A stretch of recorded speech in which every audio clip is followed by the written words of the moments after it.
My name is Jennifer Oliver, and I am the president of the Dearborn Heights League of Women Voters, a nonpartisan national organization that encourages the informed and active participation of citizens in government. The League never supports or opposes candidates or political parties. Membership is open to everyone aged 16 years or older. Tonight's candidate forum is presented and produced as a public service by the League of Women Voters. It is an opportunity for candidates to express their views related to their candidacy. The League of Women Voters does not certify the accuracy of any candidate's responses to questions, and voters are encouraged to fact-check information shared at the forum. Tonight's forum is being conducted virtually through the Zoom platform, and the recording that you are watching has been released in its entirety. There are 3 candidates on the Democratic Party ballot in the August 2nd primary election for the office of 15th District State Representative, and all have agreed to participate in the forum. There is no competition on the Republican Party ballot because one candidate is running unopposed. The boundaries of the Michigan House of Representatives 15th District are new this year, beginning with the August 2nd primary. The new 15th District includes many precincts in Dearborn and most precincts in Dearborn Heights. If you're not sure of your district, contact your local city clerk's office or visit the Secretary of State's Michigan Voter Information Center at mi.gov/vote to find your polling place, which lists all of your districts. For additional information on today's candidates, please visit the League's online voter guide at vote411.org. The League of Women Voters wants every eligible voter to inform themselves and to vote. August 2nd is a primary election day, and voters are reminded that they may only vote in one party's primary, either the Democratic Party or the Republican Party. This is true throughout the primary ballot. In this election, you must pick one party or the other. No crossover voting is allowed. If you want to vote absentee, contact your city clerk's office. If you aren't sure whether you are registered to vote or whether your absentee ballot has been issued or recorded, please visit the Michigan Voter Information Center, again at mi.gov/vote. Now, I am delighted to introduce the moderator of tonight's forum, Rhonda Craig, president of the Detroit League of Women Voters. Thank you so much, Rhonda. Hello, thank you very much, Jennifer. Do we have any people outside waiting to get on the Zoom recording? No? Good to go. Okay, good.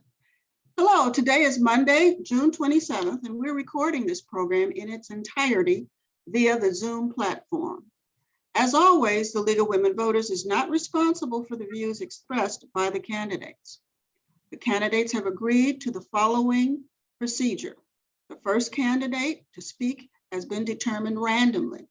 Thereafter, the order of responses will be rotated.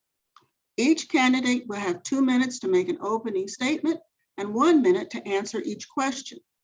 We will end with each candidate having 1 minute to make a final statement. The League timekeeper, Patricia Yoakum, will give 15-second warnings to cue the candidates to bring their answers to a close, and will raise a card and say stop to notify the candidate when their time expires. The questions were determined by a League committee convened for that purpose. 850 high school seniors contributed their priority issues, and the committee used those issues to develop questions. Time will not allow for all the questions to be asked. If you have more questions, we encourage you to contact the candidates whose information is available online at vote411.org.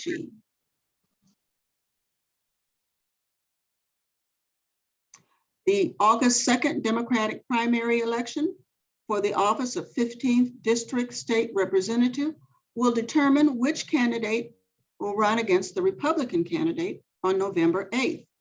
Our candidates are Afaf Hammoud, Aaron Burns, and Bilal Hammoud. The candidates have been asked to make a 2-minute opening statement, and we'll begin with Ms. Hammoud. Good afternoon. My name is Afaf Hammoud. I moved to United States in 1999. I live in Dearborn, Michigan. My both daughters are product of Dearborn schools. One, she is 20 years old, one is 13 years old. I've been working as a journalist, specialized in Arab American issues, mainly in Arabic language, and at the same time being an activist since over 15 years. I've been involved in many projects, and I'm running for a state rep because I believe that I can give a lot to the citizens of Dearborn, since there's a plenty of issues we're facing, and I'm glad, I will be very happy to be part of it. And that's it, very simple. All right, thank you. Ms. Burns. Thank you.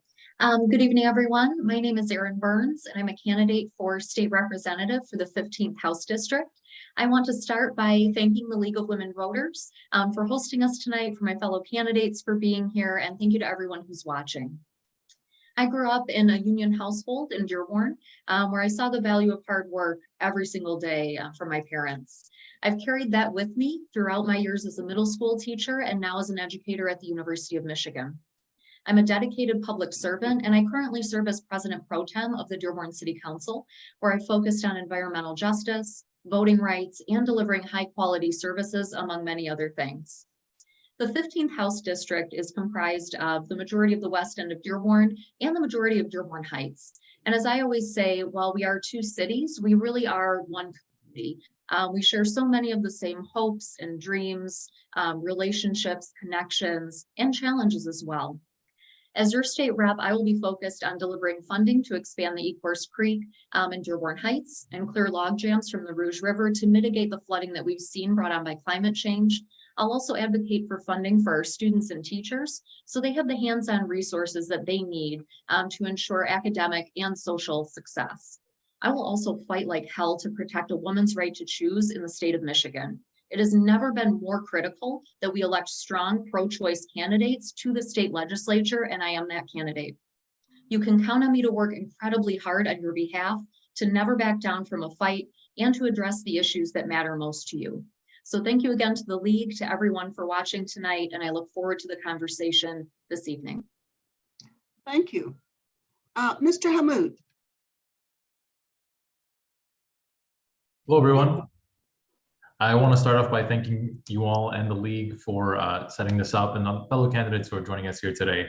My name is Bilal Hammoud. I am a lifelong resident of Dearborn and Dearborn Heights, and I'm a proud product of immigrant parents who believed in the opportunity that this country gave us. I'm the proud older brother of 3 younger sisters whose strength and sacrifice shaped me into the public servant and the man that I am today. I graduated from Dearborn Public Schools and studied public health and neuropsychology at Wayne State University. I was doing research in Parkinson's, and that really gave me a data-driven approach to every problem that I faced. It made me a solution-oriented and focused on getting work done. We need to be tracking our progress in these issues because we're not going to be able to fulfill our goals, and our communities will be consistently cheated out of the solutions they're entitled to. I worked with Communities First Inc., a group that focused on addressing housing insecurity, and Forgotten Harvest, a group that worked on feeding our most vulnerable. But that was the problem. You could continuously feed folks for generations, and it doesn't address the underlying issue of poverty. I found myself working in municipal government as the project manager for the city of Sheboygan, a small town in northern Michigan. And I successfully brought in over $500,000 to renovate the Sheboygan Carnegie Library, restore the Sheboygan Opera House, and invest in small businesses within the downtown district. That was a fun experience with municipal government, but eventually my talents were recognized by Secretary of State Jocelyn Benson, where I was brought on to her team to lead the public engagement department. Our team promoted ID and voter access, and through that work, I built coalitions to defend our democracy. It's a combination of these experiences that makes me the best candidate for this position. I say this because we have some pressing issues like our flooding and our lack of investment in school infrastructure. Time. Okay, thank you, Mr. Hammoud. Thank you. Now we will start our questions. Each of you will be given 1 minute to answer the question. And that first question will go to Ms. Burns. And that question is, 2 of the students' top 3 issues concern gas prices and roads. If elected, what legislation would you support to address the price of gas and the conditions of Michigan's roads? Certainly. Thank you for the question. I think that's both of those are huge issues to everyone throughout our state. So I think there are a few different things that we can do. I mean, one, when it comes to our roads, this is something that I have a good amount of experience working on the local level, working with MDOT, the Michigan Department of Transportation, working with them to approve and deliver contracts to get that work done. So I would certainly take that experience with me to the state level. I think there are a few different things we can do. I mean, of course, first we have to look at funding. We know that Act 51 really determines how funds and dollars for roads are appropriated. And what we see here in Wayne County specifically is that we have the largest, most populous county in the state, but the way that funding is allocated currently, we don't get the dollars that we need. And so we need to absolutely look at that as a really important component of how we can fund our roads. Gas prices is a mix of kind of state and federal level, I think working together. I see I'm running out of time, so I'll wrap up quickly. Okay, thank you, Ms. Burns. Okay, thank you. Mr. Hammoud? Could you repeat the question? Two of the students' top 3 issues concerned gas prices and roads. If elected, what legislation would you support to address the price of gas and the condition of Michigan's roads? Well, one of the big reasons why our roads are critically underfunded and really in this state is because we're not looking at the contractors that are actually repairing the roads or building our new roads. When we talk about repairing a road that's in your neighborhood or even a main road like Telegraph or Ford Road, we're not putting in the oversight of these contractors to make sure that they're installing the roads properly. So one of the things that I can do and can be effective in is making sure we have more oversight and regulation of those contractors.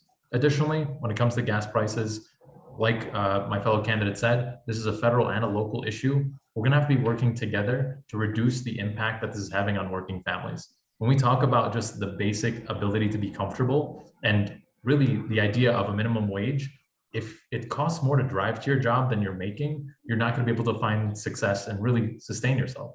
So what we need to do is find that collaboration between all levels of government and address these issues more locally and statewide. So there's a lot of pieces of legislation. Thank you, Mr. Hammoud. Ms. Amat. I've been driving on the roads since I came to this country over 22 years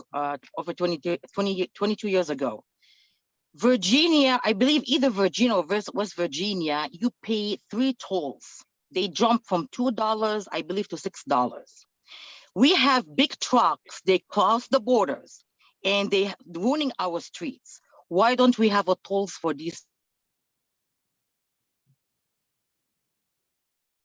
You're muted. To have fun.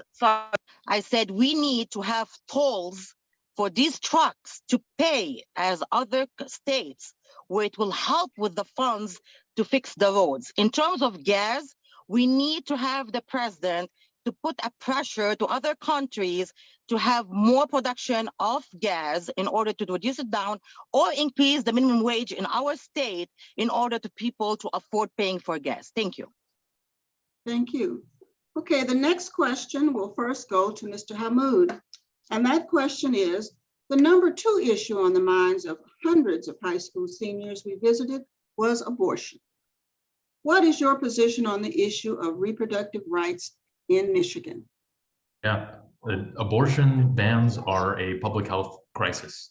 It leads to an increase in maternal mortality, infant deaths, and traumatic birthing experiences. The abortion bans lock families into poverty and really is a barrier to escaping domestic violence situations. The danger that is extremely conservative Supreme Courts that pose to women's health it's not understood. There's this attack on our equity, on our right to choose, and it really is the reason why our team is supporting a ballot initiative that really is in effect to nullify the 1931 Michigan law that would criminalize abortions. And we need to make serious steps towards addressing this. It can't just be waiting till the elections. We have to be taking steps at the gubernatorial level, making sure we elect our top 3 leaders, and at this ballot initiative level, so that we're restoring the rights of reproductive freedom in this state and really in this country. As a public health advocate, I'm committed to the full scope of reproductive justice, not only abortion. Thank you, Mr. Hammoud. Thank you very much. Thank you. All right, Ms. Amat. Yes. In regards to abortion, I myself had an abortion and it was emergency and I support and I have to do it. Nobody has the right to tell the woman what to do with their body. It's her body. She can do what she wish because she knows what's better for her and for her baby. And what the Supreme Court did, it's really funny because on one hand, they allowed the gun laws, which doesn't make any sense. In return, they have an issue with abortion, not allowing women to have her own rights. So these need to be stopped and we need to fight for that. And it's her body, period. And she can do what she wish. Thank you. Thank you. Ms. Burns. Thank you. So I'll start by saying that abortion is a medical procedure that should be regulated by trained medical professionals, not by politicians. That being said, we know that the Supreme Court just days ago overturned Roe versus Wade, which was a 50-year precedent. And I am deeply, deeply angered by that decision. I will be very honest. What we need to do in Michigan is overturn this 1931 law, and we must enshrine a woman's right to choose in the state constitution. We know that this will be a fight in the state legislature, and I am more than prepared to stand strong for women's reproductive rights. And as was mentioned, when guns have more rights than women do, we are in deep trouble, and we have a lot of work to do, and I'm ready to take on that fight. Thank you. Mr. Hammoud. I believe I already answered this question. Okay. I'll gladly go again, though. I'm sorry. Yeah, you did. Okay. The next question will go first to Ms. Amat. And that question is,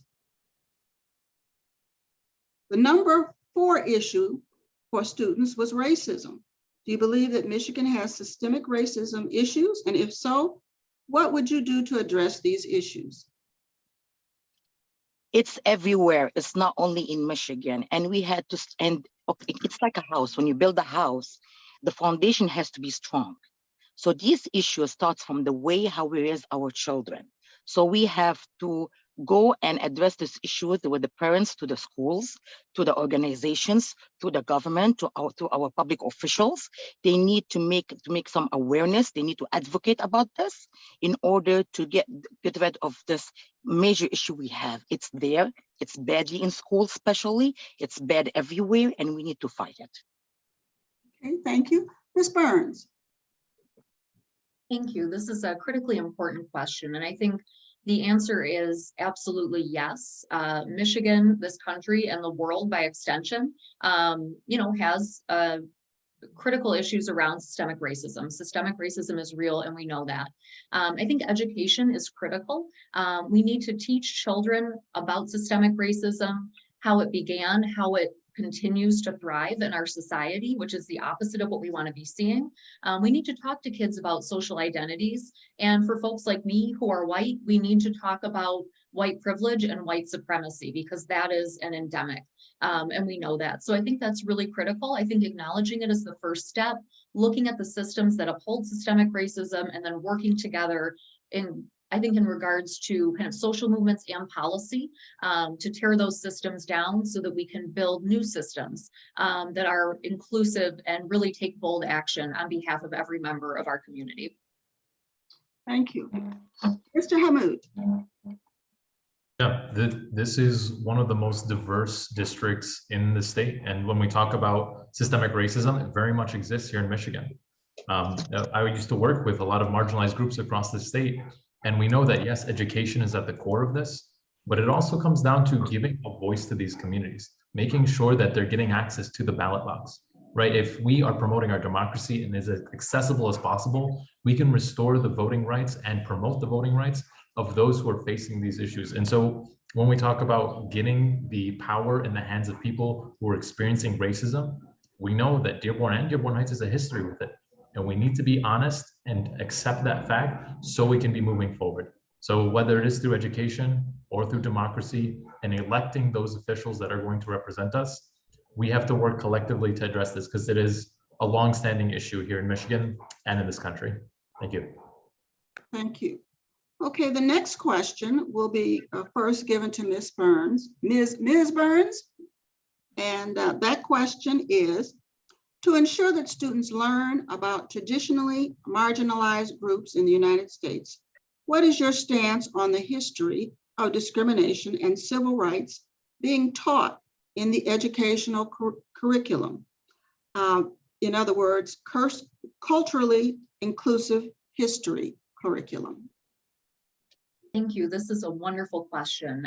As an educator of 15 years and a former middle school teacher, this is very near and dear to my heart and to my work experience. I think culturally inclusive and relevant curriculum is education. You cannot be educated if you're only learning about one group or one subset of folks in history. And we know that in this country, that group tends to be people who are white. That is not the reality of our history. We know that people and communities of color have built this country and have also faced incredible barriers. So I think it's twofold, right? When we talk about a culturally inclusive curriculum, I think it's about, one, acknowledging the tremendous contributions that communities of color have made to building our society. And it's about acknowledging barriers that folks have faced and continue to face. So as I mentioned in the answer to the previous question, so that we can begin to tear those barriers down and move forward together. But I think culturally inclusive curriculum is education. Thank you, Ms. Burns. Thank you. Okay. Mr. Hammoud. Yeah. So we just discussed this, right? In the core of education is making sure that we're not just discussing certain history. We're not washing away history. We're discussing the full history of this country and of the work that was done to make this possible. One of the programs that I know works really well in this is the social emotional learning programs that offer that sort of open, inclusive environment to talk about the cultural influence and impact that we see throughout this country. One of the things that is an issue, I think, in Michigan education is the rigid curriculums that we've set forth.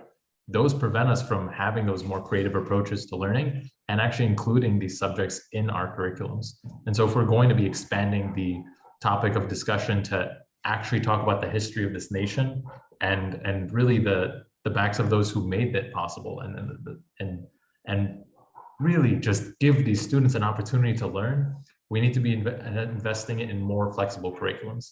Thank you. Okay, thank you. Ms. Amat. Okay, I learned to answer if I know the stuff. I never studied in schools. I only had a undergraduate college degree. So I didn't see this type of classes. But what I noticed that in my country overseas, when I study in school, at high school and middle school, we learned about many people who had a strong impact, whether to their countries or nationwide. I don't see that in here. And I noticed that a lot. When I talk to my daughter, when she goes to school, I ask about some people's names, personalities, she doesn't know anything about them. The good thing about United States that every month they are recognizing certain people, nationalities. That's really nice, but we need more work. We need more in school education to let people, our students, to know about everybody and not particular personalities or people. That's it. Thank you. Thank you. The next question will first go to Mr. Hammoud. And that question is, Tennessee has free community college for all students. The topic of students' loans was in the top 15 concerns for high school students. As a state representative, how would you address the issue of higher education and making it more affordable? One of the issues I championed back when I was at Wayne State and part of the Student Senate was OER, Open Education Resources. So there's a lot of publicly sourced information out there that is peer reviewed, and we want to utilize that because it reduces the cost of textbooks and really those infrastructural parts of classrooms. But really, the big topic here is community colleges should be free across the board. When we talk about higher education, now more than ever, it's required more to get accessible job opportunities. And so when we talk about some of these graduate level schools and get into higher education at that scale, teachers who teach in public schools should have their tuition waived. Attorneys who work as public defenders should have their tuitions waived. We need to be having built out programs that actually waive the tuitions and cost and burden, especially to these positions that, again, like education, as a teacher, what you're doing is basically voluntary at this point. The pay is not enough. So we need to be incentivizing to grow the talent base and provide more educational opportunities, especially to non-traditional students. Thank you. Thank you. Mr. Amat, I'm sorry, Ms. Amat. Yes, every parent, when the children reach to college level, they worry about the tuitions and they don't want their children to carry the loans like as me. I have thousands of dollars as a loan. So I believe that we need to work with the government and also at the state level to find a way, programs where we can get some kind of income in a way that we can support this community college and fund this community college at least for the first 2 years with free tuitions for the students to encourage our children to go and study. Many of our children, they go work in the summer or study and work in order to pay for the tuition. So, or they try to avoid the school now and we don't have, and many of them without degree. So the state and the government need to work out to find funds to support our children, to encourage them to go to school. Thank you. Ms. Burns. Thank you. This is a really important issue. I will say that this district, in Dearborn and Dearborn Heights, we have tremendous K-12 school systems. And in Dearborn, of course, we're also home to Henry Ford College and U of M Dearborn.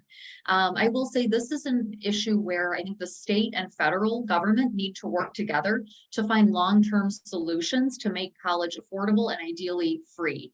I think one thing that we can do at the state level is really incentivize and encourage high schools to offer even more of these kind of advanced placement courses, or college credit courses rather, where you can start college and already have so many of your prerequisites done.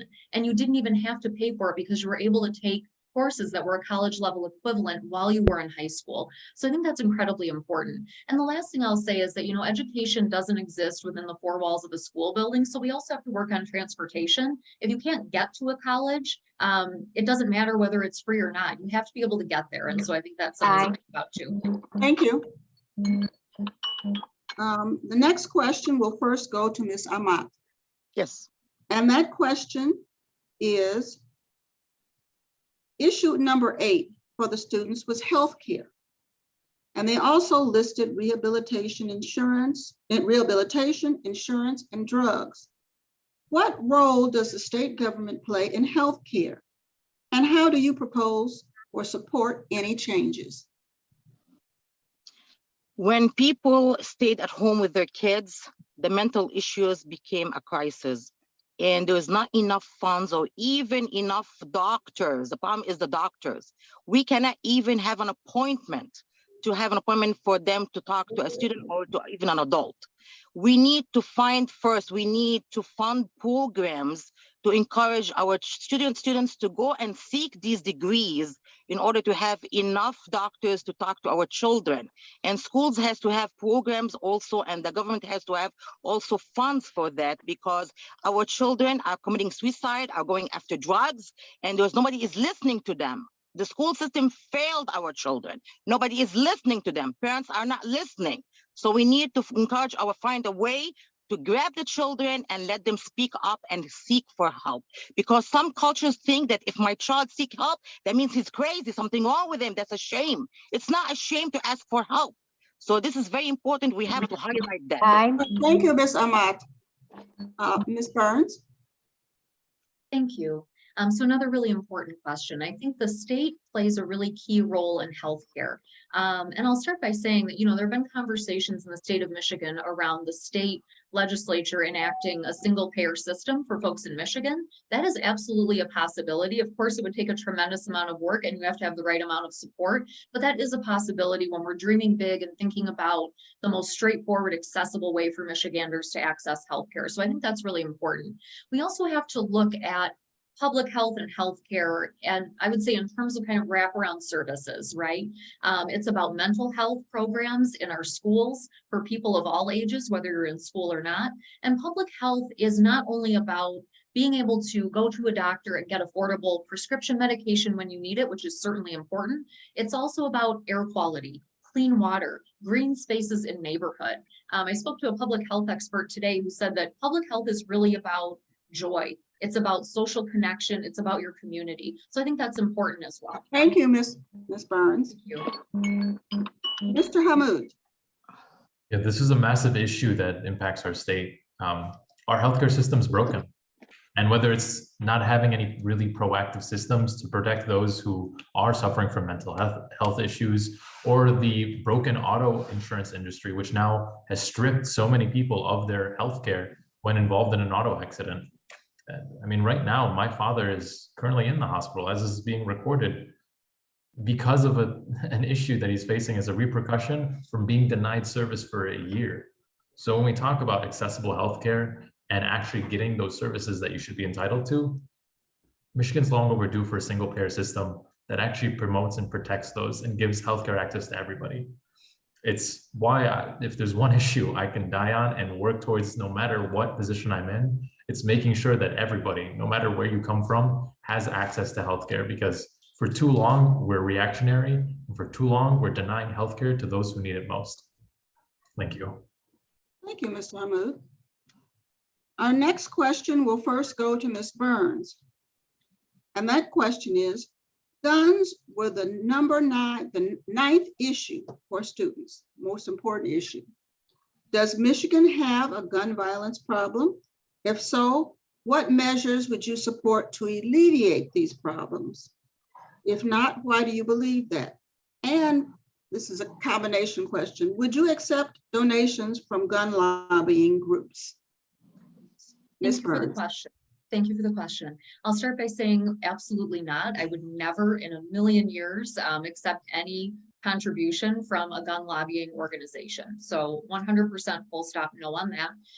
And yes to the other question, which is that Michigan, as is the case with all other 49 states, has a gun problem, to put it lightly. I think gun violence is one of the greatest challenges facing our country.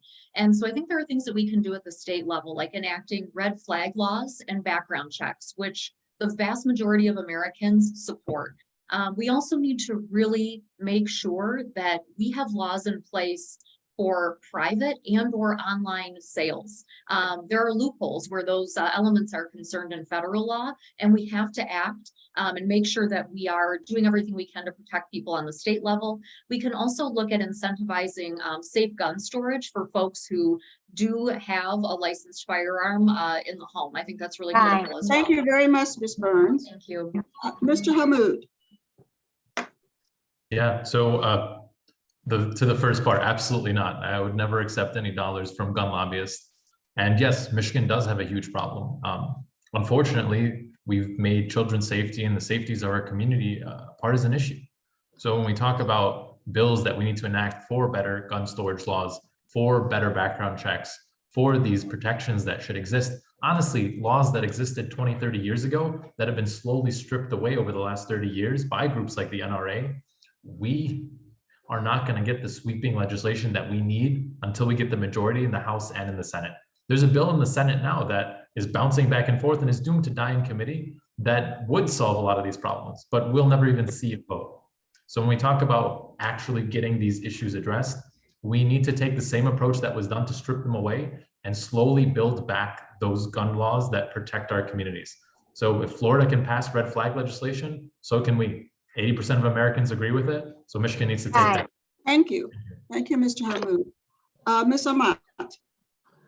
No one should purchase any firearm less than 21 years old. 18 years supposed not to carry any firearm or even allowed to be purchased.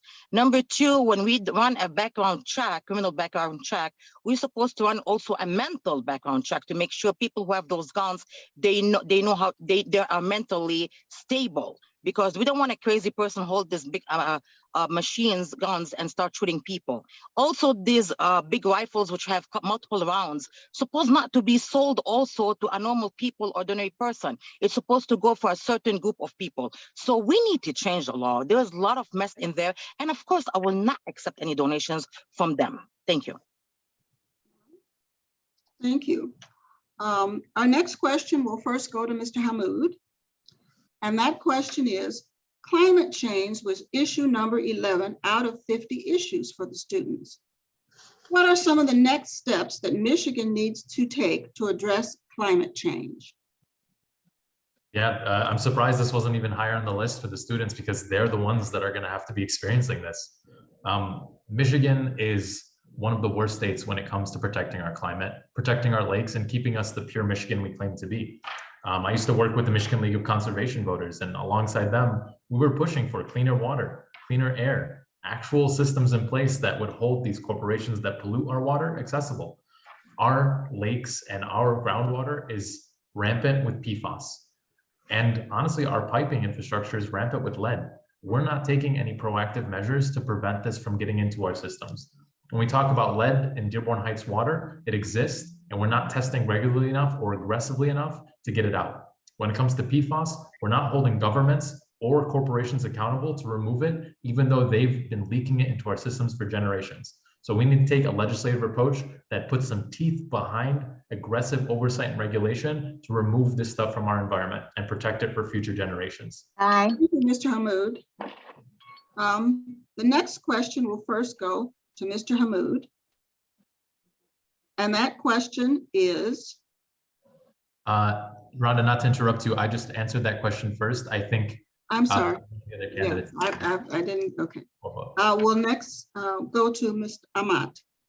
Ms. Okay. Amat? Yes, Michigan, I believe 2 weeks ago announced that they closed maybe 2 or 3 lakes due to unknown bacteria. They don't know what type of bacteria it is. I believe we have a serious issue. Let's look at the Flint water issue that we have maybe three years ago. What happened to it? Did we take it as a tough and we did prosecute those who are involved very severely? No, they didn't pay the price for it. So that's why the government has taken serious action about it, because we have a pollution, we have a serious problem in the air, we have a serious problem with the companies, big companies that inside the communities that they are ruining the air, and people are getting sick about it, the water. So we have a serious issue, and it has to start from the government and the state level. Thanks. Thank you. Ms. Burns. I'm hot. It's hot. Thank you. I was also surprised that this wasn't, one of the #1 issues. This is critically important, as we know. I will say in the state of Michigan, one thing that we can do is lift the cap on solar energies and eliminate that. I think we need to incentivize community solar farms. I think that's really important. It's something we can do, on a local level. And that really promotes not only clean energy, but it also really brings down the cost of living, especially for folks, who may be struggling financially, as many folks are right now, with the rising cost of, living. We've got inflation, we've got gas prices, as was mentioned earlier. As a local government official, I've worked on replacing lead lines, and there's certainly more that we can do to that end on the state level. I'll also say corporate polluters have to be held accountable and need to pay to clean up the messes they've made. We need to enforce corrective action plans where there are known issues and make sure we have strong policy in place to prevent that pollution in the first place. And in the last few seconds, I'll say Michigan must be a global leader in electric vehicle infrastructure. So I would add that as well. Thank you, Ms. Burns. The next question will first go to Ms. Amat. And that question is, immigration was number 15 for the students in Dearborn Heights region. What is your position on allowing a person, regardless of immigration status, to apply for, secure, and renew a driver's license or obtain an identification card? When you were asking the question, it cut off part of it. So I didn't I'm hear sorry. it. Yes, what is your position on allowing a person, regardless of immigration status, to apply for, secure, and renew a driver's license or obtain an identification card? Any person who is inside this United States country and doesn't have a legal status, meaning he did not enter legal way, whether visa, tourist visa, whether it's school education, anything, if he entered this country and broke the visa and he's staying illegal, he has no right for anything. Only those who entered this country and stayed legally, doesn't matter how they enter this country, but legally, they can apply for whatever service they want, because we need to support those who are sitting in this country legally so they can pay taxes. I don't want people getting paid cash and they're not paying taxes too. So this is my opinion about it. Okay, thank you. Ms. Burns. Thank you. Another important question. So my answer is that yes, every resident, regardless of immigration status, should have the right in Michigan and more broadly to obtain a driver's license or a state issued ID. We know that having, a state issued identification card is critical just for day-to-day life, right? And I think every person in this country and around the world, for that matter, should be treated well and should have access to identification to help folks really function as part of our society. I think that's so important. And we have to remember that the United States is a country of immigrants. We're founded on the ideal that folks can come to this land from around the world and build a life for themselves. And I think that we need to really deliver on that dream and that message and make sure that we have policy that allows for just common sense pathways for folks to be part of our society. And identification is a very foundational element of that. Thank you. Mr. Hammoud. This was actually a huge issue that we worked on with Secretary Benson's office. Identification is the gateway to everything: jobs, housing, state resources. And I truly believe that every resident, regardless of immigration status, is entitled to an ID. I got to work alongside Global Michigan to ensure that every Afghan arrival was acquiring an ID as well, because when you can't apply for a job and you can't work, you can't support your families that you're trying to make sure can live and survive and live the American dream, the ideals that we really try to push for and the ideals that we founded this country on. So fundamentally, we need to be making sure that ID access is as basic as any other access that exists: food access, housing access, and making sure that we're not putting extra barriers in place, regardless, again, of background. Thank you. Thank you. Okay, and this is the last question that we will be asking, and that will first go to Ms. Burns. And that question is, what are your legislative priorities? Thank you. That's a great question to close on. There are many, but I will keep it brief because I know we've got only about a minute or so. One of my top priorities is certainly voting rights. My current job is as the lead for Democratic engagement at the University of Michigan. So I think making sure that folks have access to the ballot box, absentee ballot drop boxes, and prepaid postage for absentee ballots is really critical. And this ties back into some of the conversations we've had earlier. Reproductive rights as well. As I mentioned, I am staunchly pro-choice. A woman should have a right to make reproductive decisions with herself and her doctor. And so I will be fighting to enshrine those rights in the state constitution. Education, infrastructure, common sense gun safety, really important issues as well, along with mental health. We have to fund mental health services from birth until the end. And I think that's something that's been lacking and something that I'll certainly be pushing for because it's connected to so many elements of how we live. Thank you, Ms. Burns. Thank you. Mr. Hammoud. So voter access is definitely a big one. There were some bills that I got to work with alongside Jocelyn to help build out with Jocelyn Benson's office that I'd love to pick back up in the legislature. Flooding infrastructure is a huge issue that needs to be tackled at every level of government: municipal, county, state, and federal. And we need representation from each of those governments to be held accountable and put some teeth behind it.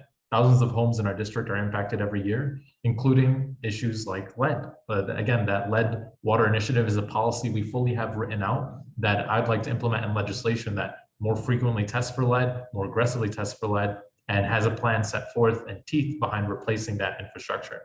Another big one is making sure we are fighting for our reproductive rights, making sure that we're fighting for mental health services in our schools and broadly in our communities. And finally, ACs in the schools and just school infrastructure in general is long overdue to be updated. And we can source some funding back to those institutions to make sure we're not neglecting them. So those are some of the top priorities. Thank you, Mr. Mahmoud. Thank you. And Mr. Ahmad. Yes, support early childhood education, higher teacher salaries, safer senior living, wellness check programs for them.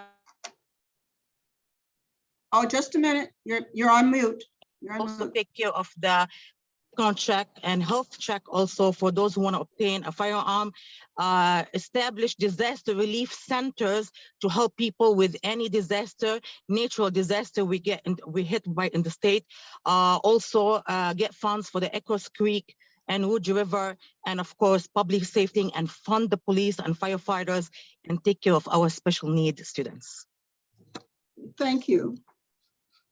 Now is the period for our closing statements. You'll be each given 1 minute for closing. And we will start with Mr. Hammoud. We have a public health crisis in the form of gun violence and a federal Supreme Court that has started a war on equity and attack of reproductive rights. As a public health advocate, I'm committed to the full scope of reproductive justice, not only abortion access, but everything in between. Providing menstrual products, birth control access, and domestic violence shelter support.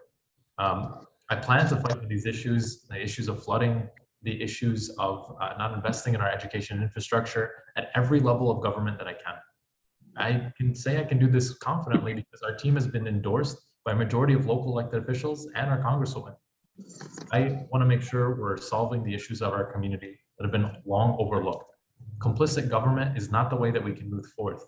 And if we want to see our changes that we need, we have to fight for them aggressively. And that's a stance I plan to take. My name is Bilal Hammoud, and I'm homegrown and ready to serve District 15. Thank you. Thank you. Ms. Amat. I've been an activist and advocate for many serious major issues since I'm very involved with the community and with the people, and I've been doing that for over 15 years. I give thousands of hours as a volunteer. I've been getting calls after midnight, 3 o'clock in the morning for families need help, the children in jail, they need an attorney. So I've been doing a lot for the community, and I believe I can do more for them, but I need to be in a position where I can ask and be their voice. Thank you. Thank you. Ms. Burns. Thank you. Thank you again to the League of Women Voters and to my fellow candidates for being here tonight. We've received wonderful questions this evening, and I look forward to meeting more voters on their doorsteps to discuss the issues that matter most to our community. And I can tell you that as your state representative, I will be accessible, and I will always have your best interests at heart.